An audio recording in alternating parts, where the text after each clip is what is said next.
Hello and welcome to ASMR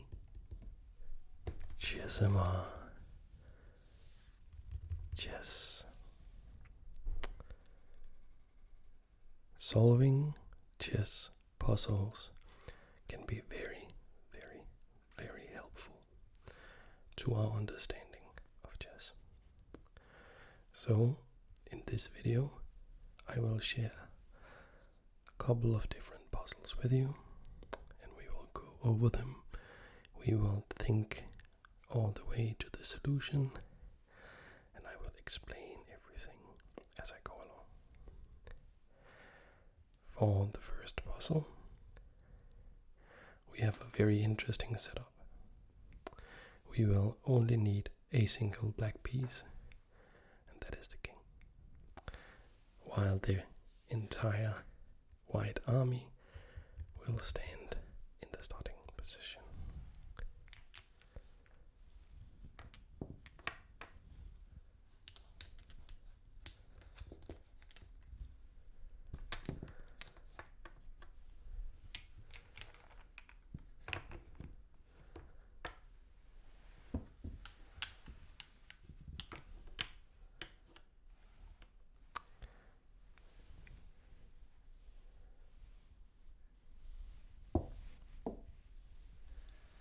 Like so.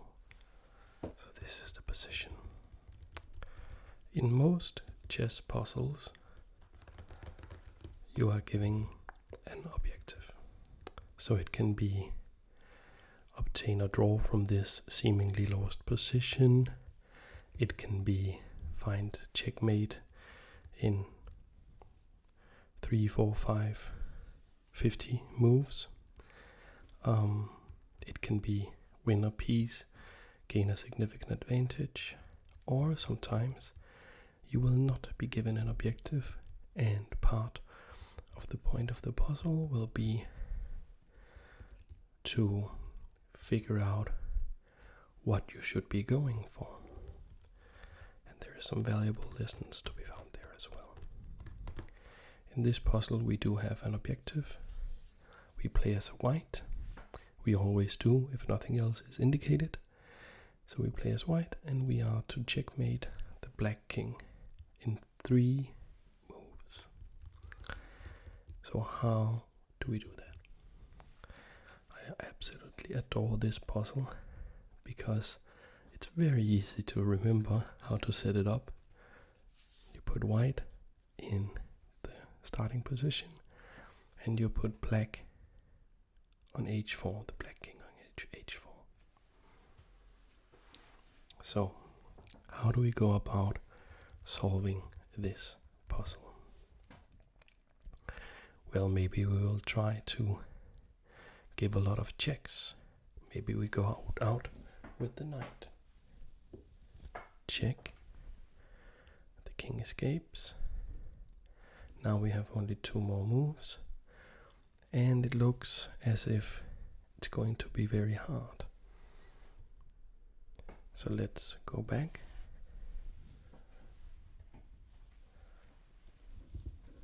So we are basically, first are we just looking for some candidate moves. How about this check? Check. King goes backwards, like so maybe. Still, it looks like it's going to be very hard to stop him escaping to the back end of the board here, and the further he gets away from our pieces, the harder it will be to obtain the checkmate in 3 moves. Okay, so here comes the point of the puzzle. The point of the puzzle is to weave a mating net. Is a very important word for you to know. Mating net. And the point is, when you're trying to checkmate the king, you don't necessarily just give him a lot of checks. No, what you do is you cut off all routes of escape so that you only have to give him 1 check. But that will be checkmate because you will have cut off all the routes of escape.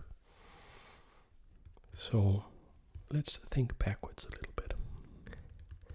Where does the king want to go? The black king wants to escape to the back end of the board. How can we cut off his escape? Well, he wants to escape via these squares here. And then when he gets to one of those, he wants to escape via these squares. Can we attack any of those? It turns out that we can. If we move this pawn, e4, then we open up the queen, but the king can, so it takes away these two squares, but the king can still escape to g5. Okay, but how about opening up this bishop instead? We can play this pawn. Okay, we can play it here, or we can play it here.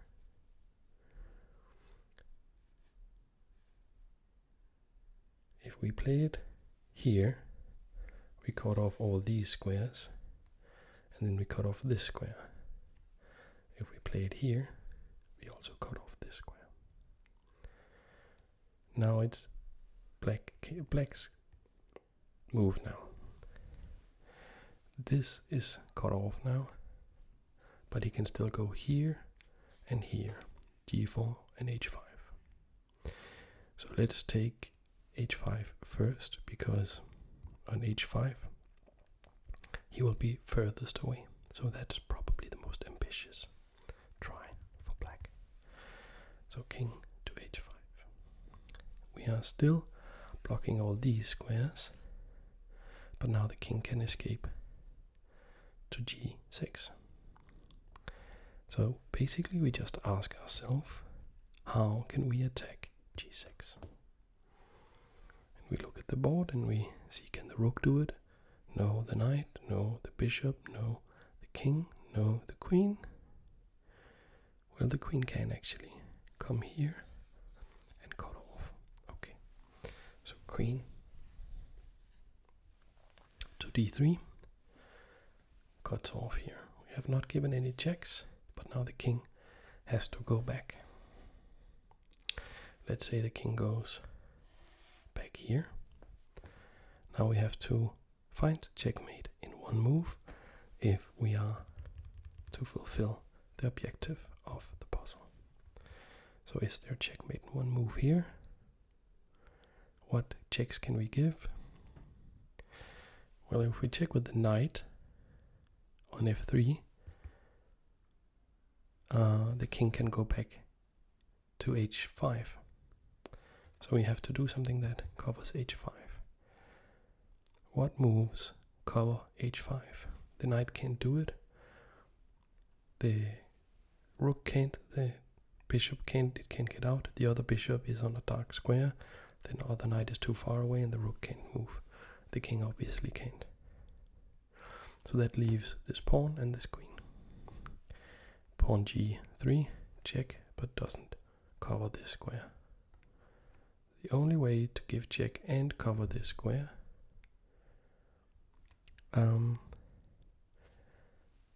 is queen to h3, checking the king. King can't go here, here because it's protected by the bishop, and queen is also x-raying this. And by the way, this also works if in this position the king goes here to g4, queen h3 is still checkmate, because here the queen x-rays f5. Okay.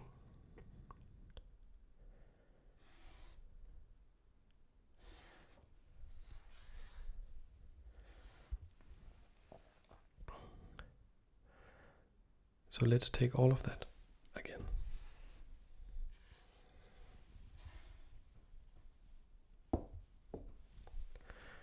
We open up with pawn to d4, and the king tries to escape via h4, h5, queen to d3, cuts off the escape, And no matter where the king goes, we play queen to h3 with checkmate.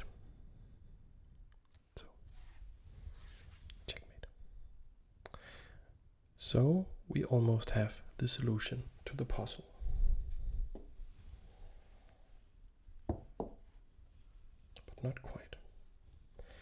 Because after d4, we looked at what the king will do, what we will do if the king goes to h5. But what if he goes to g4? What can we do now? Well, here we need to cover this square. So let's try again with the queen. Queen here. So this is the same strategy, but unfortunately now the king can go to h5, and now we don't have checkmate in one move. Because if the queen tries the same check, she gives up the protection of g6, and the king can go to g6.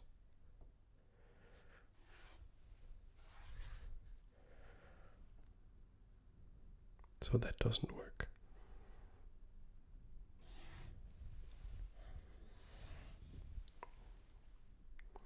So, is there another way we can take away this square? Turns out there is. Can you find it? Can you find it? It's e4. e4 takes away the f5 square, simultaneously checking the king with the queen. King only has one square, h4. And if we are to solve the puzzle, fulfill our objective, we have to give checkmate now. What kinds of checks do we have? The queen checks doesn't work because the king can capture the queen. How about the knight check? Knight here. Well, it blocks the queen, so the king could go here. So that doesn't work.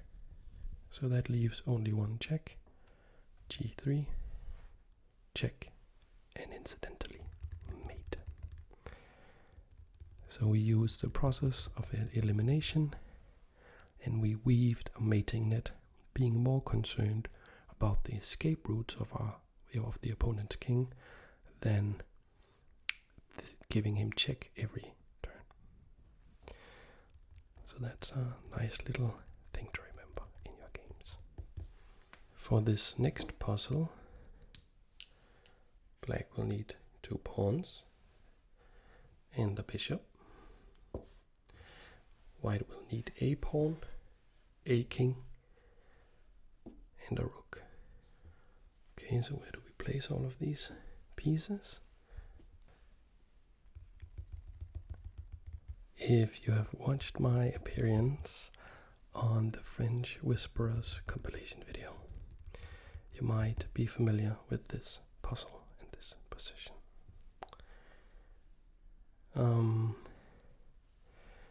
It's created by none other than the legendary Paul Morphy, and the point here is to show a concept called zugzwang, or to being forced to move. Zugzwang is a German word. So white is supposed to checkmate in 2 moves. White is moving this way, starting down there, and black is moving that way. So let's use a tried and tested method and see if it works. Look at the most forcing moves first. So the most forcing move we have here is check with the rook. So let's see what happens. Check. Well, we can just capture that with the bishop. And if we have to checkmate in 2 moves, then we have to be able to checkmate now, and we can't. Okay.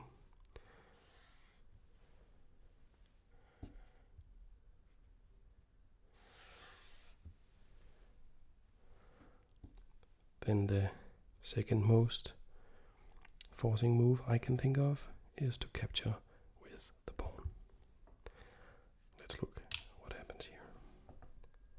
Well, we capture, but the problem is black just moves the bishop anywhere, and now we can't checkmate. So that doesn't work either. Then if we look at the king, we can say, okay, the king can move away. That's not really forcing at all. If it goes here, well, what would black do? And to protect against this rook, maybe black would just play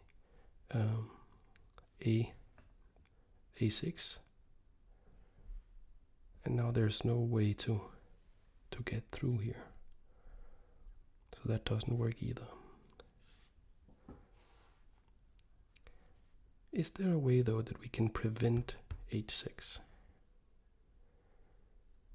And there is, and one of the points in this puzzle is of course to show zugzwang as a concept, but there's also another point, that is that sometimes you must look for unintuitive moves, because the gold can be buried in an unusual place. And here it is. The only way to stop h6 is to put something on h6. What can we put on h6? Well, only the rook. But surely that can just be captured, right? Let's see what happens. So it's your move. If we are to fulfill our objective, fulfill our destiny, we must have checkmate in one move here. Do you think we do? Can you find it? Correct. b7 checkmate. So that means that in this position, black cannot capture the rook. Can black capture the pawn? No, because it's pinned to the king. Okay. Then what moves do black have? Well, the only move black has are with the bishop. The bishop can go many places. Let's try out a random one and see if the position has changed in any way. It has. The bishop is no longer defending the pawn, so we can capture the pawn with the rook. Rook captures pawn. There is no longer bishop takes rook, so this is checkmate. Checkmate in 2 by Paul Morphy. So here we have another position. What's the point this time? This time the point is to teach you a common pattern that will be useful for you to know. And the pattern is called the smothered mate. So what is this position like? White moves this direction, black moves that direction. And it's white to go. White has checkmate in 5 moves. If black ever gets the turn, they have checkmate with the rook, a back rank mate. Rook to a1, checkmate. So we can't give black the move. So what do we do? And here I will not give all the variations. I will more or less just show and explain the solution. And it's quite easy, because when we try to solve puzzles, we always look at checks first, because checks are the most forcing moves. we always look at the most forcing moves. First checks, then captures, then threats. So what checks do we have here? Well, we can check with the queen on either c4 or d5. Let's try d5. So what does this check achieve? Well, the king can go to f8. Let's see what happens. King f8. Well, queen f7 is checkmate. So going to f8 is no good. How about h8? Well, we have 3 checks. Queen d8 is not good, we are just captured by the rook. Queen g8, well, we can be captured by the king. And then we have knight to f7 check. And let's try that and see what happens. Knight to f7 check. So there is only one move, only one legal move, and it is king to g8. Now it gets a little tricky, because we can see wherever we move this knight, it will be check. So we can reach our goal of making a forcing move, making a check. But what is even more forcing than a check? It's a double check. Did you know about that concept? You can actually give check with more than one piece at the same time. How do we do that? Knight to h6. It's check from the knight, and it's check from the queen. If king f8, well, we already know that queen f7 is checkmate. So we have to go back into the corner with the king. King to h8. And now we have 3 checks again. We can go back with the knight, but that would just repeat the position. We don't want to draw here.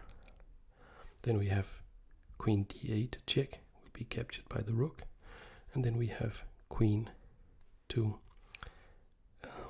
so g8 check. Cannot be captured by the king because the knight is guarding it. So what do you think is the correct move? It is the queen sacrifice. Queen to g8 check. Does it look like something is wrong here? There is one legal move. Rook takes queen. And now what do you do? Do you want to see something beautiful? Knight f7. Checkmate. And maybe you think, oh, that pattern is so hard.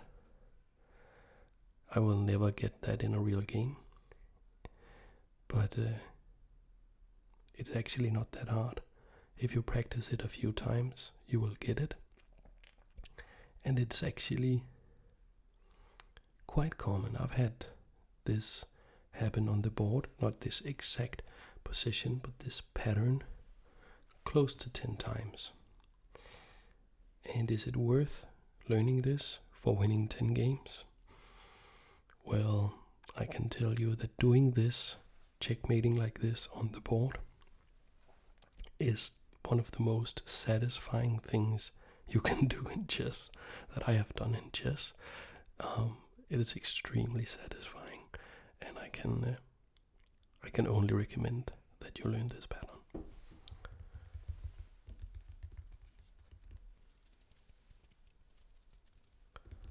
Here we also have a nice little checkmating pattern that can arise in endgames.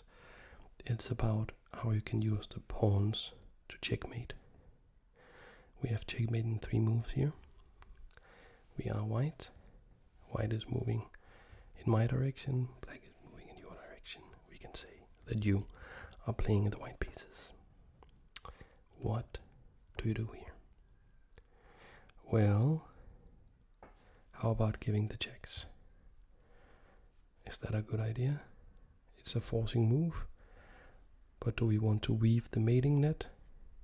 Do we want to use the zugzwang principle, or do we want to play the most forcing moves? We look at the most forcing moves first, just to see. And the reason that we look at the most forcing move first is that that is the way to conserve the most brain power. It's the most economical, because if you play the most forcing move every time, you can calculate way further, because you don't have to calculate as many variations if your opponent only has 1 or 2 possible replies to your move every time. So we can look if we have a check maybe, and we do. Pawn to b4 is check. The problem is that the king seemed to escape quite easily, and once the king is out here, we don't really have any advantage. We just have 2 pawns versus 2 pawns. That will be a draw. So once the king escapes, all our sort of advantage we could claim disappears. Okay, so that check doesn't seem to work. What principle can we then use? How about the mating net? Or maybe the zugzwang? Or maybe both? You see, if we play king to c4 here, black is in zugzwang. They only have 1 legal move. The king can't go here, the king can't go here, and this pawn can't move. So the only thing they can do is they can give us the check. b5 check. Now we go to c5. This is important because here we still are keeping black in the mating net by using the king to attack b6. So now again, black is in zugzwang. Black cannot go here with the king, cannot go here or here. This pawn still can't move, so the only thing black can do is to push the pawn to b5. And now, can you find checkmate in 1? That's right. A takes b, checkmate. The pawn is protected by the king. The king cuts off both escape squares. The pawn on a6 cut off that route, and the pawn on b3 cuts off a4. So that's a nice little checkmating pattern that's worth knowing.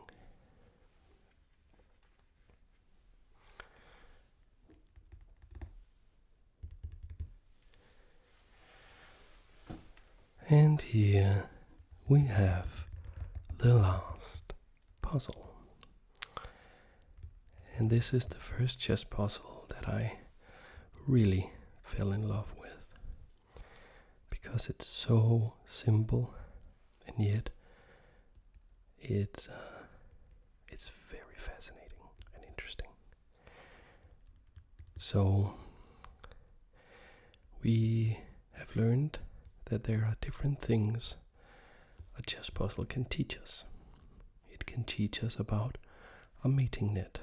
It can teach us about looking for forcing moves. It can teach us a pattern that is useful for us to know. It can teach us a concept of chess such as zugzwang. What can this puzzle teach us?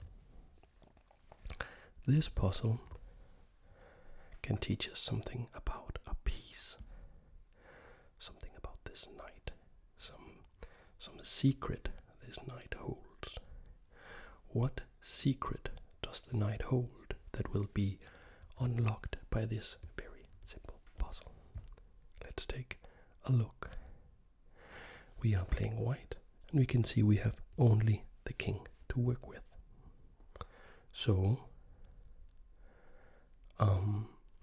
what could we want to do here? Well, we know we can do no better than a draw with only a king, so that must be our goal.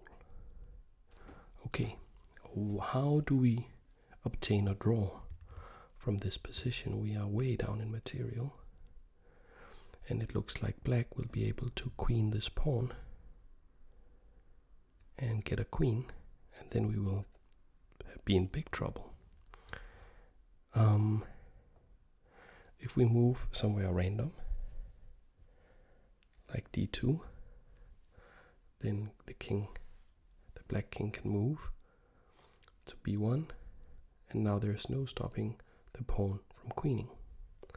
Okay, we'll have to try to find a way to stop the pawn from queening then.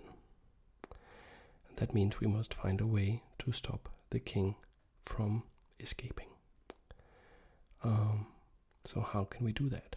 Well, if we move to c1 or c2, the king will block b1 and b2, and thus the black king cannot escape, cannot get out from being in front of the pawn, and therefore he will be stuck, and the pawn will be stuck.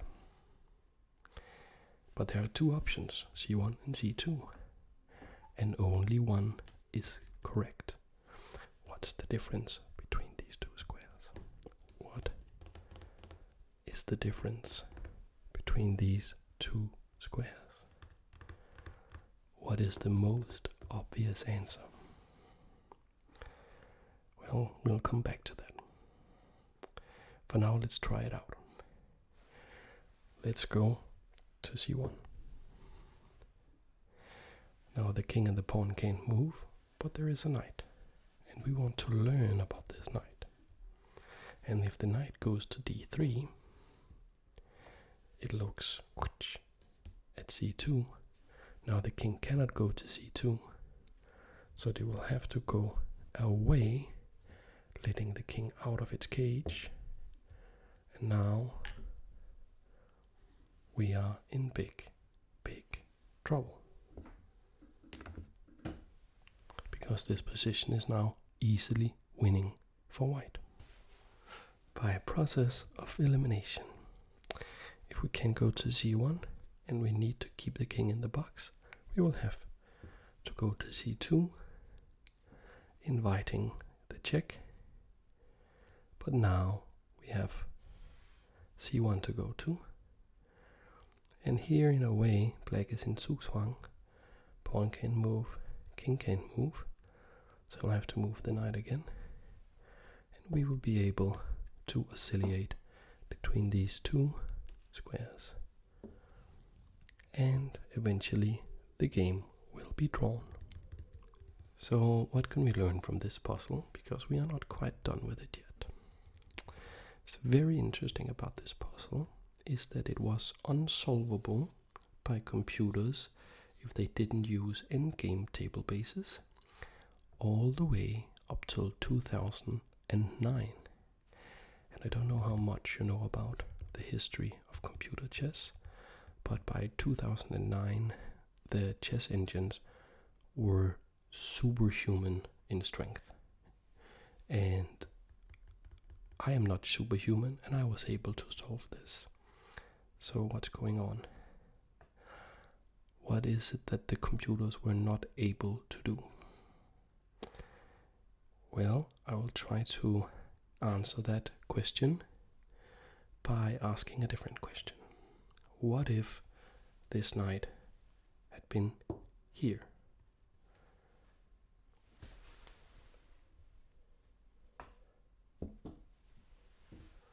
What if this knight had been here instead? Well, it's the same concept. I have to go to either c1 or c2, but which one? Here it's c1. What if the knight had been here?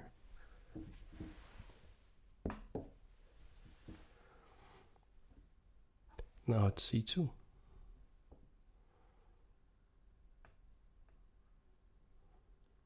how can I figure that out so fast? Because there's so many routes the knight can take. How can I know in the blink of an eye that there is no route the knight can take to chase me away from c2, c2, c1 and c2? How can I know that I can keep oscillating here? Well, that's the questions the computers were not able to solve. They would look at the position. They would then just search and search and search, try, you know, okay, if I go here first, and then here, here, here, here, here, here, here, here. Okay, that didn't work. How about here, and then here, here, here, here. Millions and millions and millions of variations they would look at, and they were not able to come up with anything conclusive, and so they would just end by saying, well, black is up so much material, so black must have an advantage, and so they would evaluate the situation as being winning for black, while it is in fact a draw.